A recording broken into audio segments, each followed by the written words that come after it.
Hello! Welcome to Unit 4, Lesson 5, Proportional Relationships in Tables. So, we've talked a lot about equivalent fractions and equivalent ratios and unit rates and how to keep things balanced, right? All of that, or another word for that, is proportionality. So, a new phrase, but really you know it already, is constant of proportionality. Don't you just feel smart saying that, right? Using the constant of proportionality. The unchanging factor that exists for quantities that have a proportional relationship, okay? So by saying that like 3/5 is equal to 6/10, right? Those are proportional, okay? So this is partially where it comes from.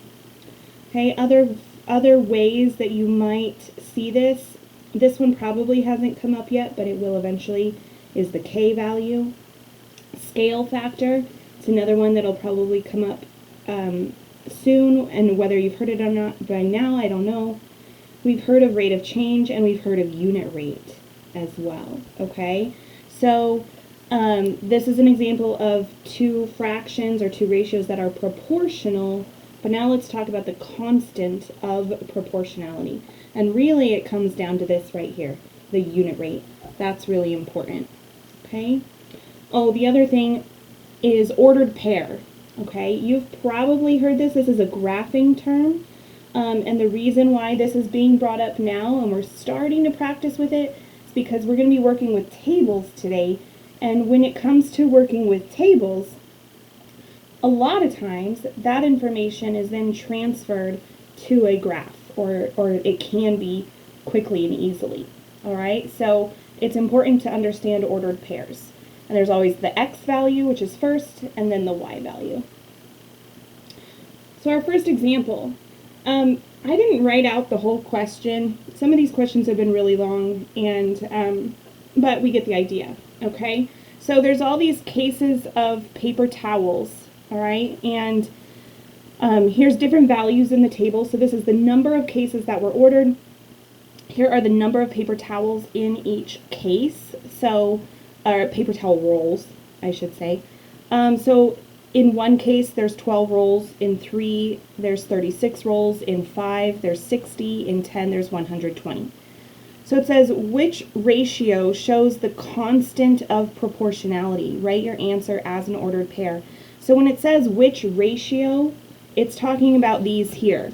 These are ratios. We could say 1 to 12, 3 to 36, 5 to 60, and 10 to 120. Which one of those shows the constant of proportionality?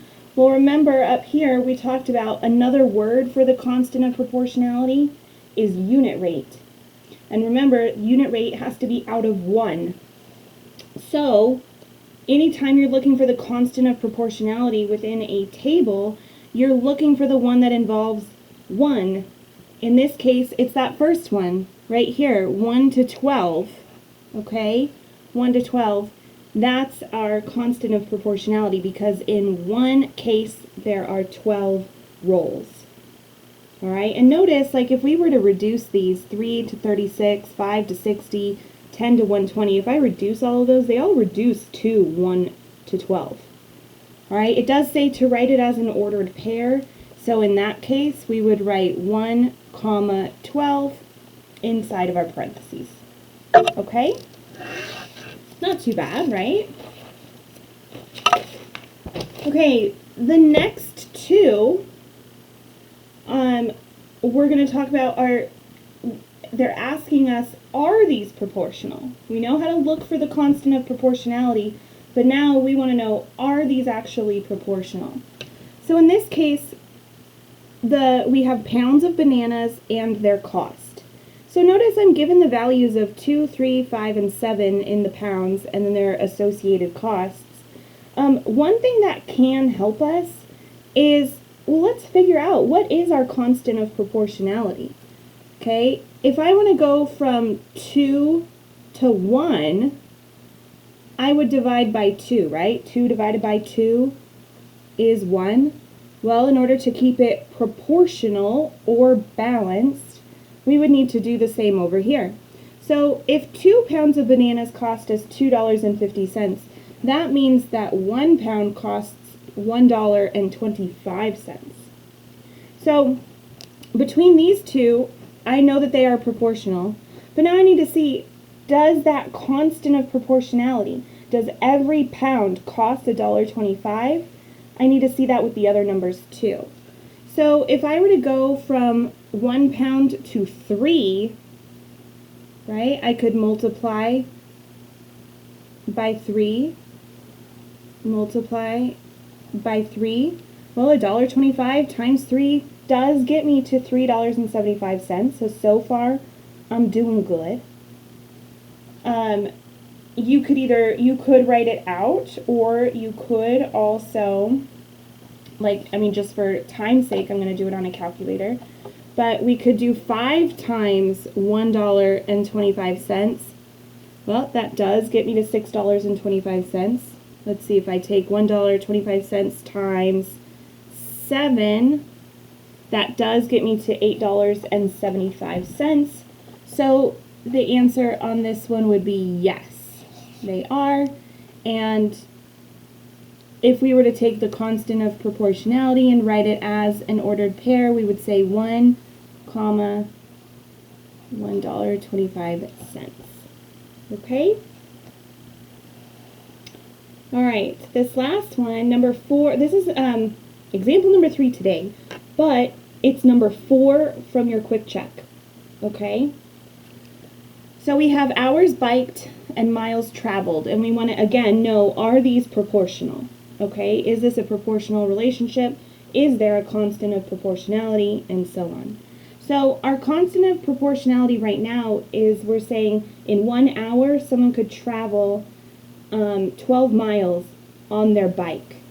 So we want to know, similarly to how up here, like I multiplied and I divided, right? I reduced fractions, I created equivalent fractions. We would want to do that here.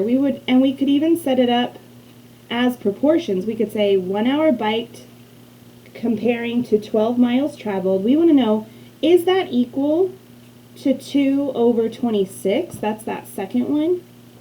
Okay. Well, if I multiply 1 times 2 to get to 2, that means I need to multiply 12 by 2 to get over here. Is 12 times 2 26? No, right? It's 24. So that tells me right away that these are not proportional, just by doing that one problem. Now I can check the other ones too. I can see, okay, for comparing 1 hour to 12 miles, if this person is going 3 hours on their bike, should they go 30 miles in order to keep it proportional?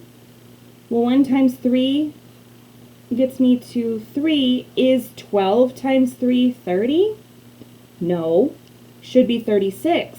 So that one's not proportional either. The last one, it looks like it might be, right? I've got 1 over 12 and then 4 to 48. If I multiply 1 times 4, I do get to 4. If I do the same thing in my denominator, 12 times 4, I do get to 48. So this particular one is proportional with our constant of proportionality, but overall, our final answer would be no. Okay? So I hope that helps, and as always, reach out.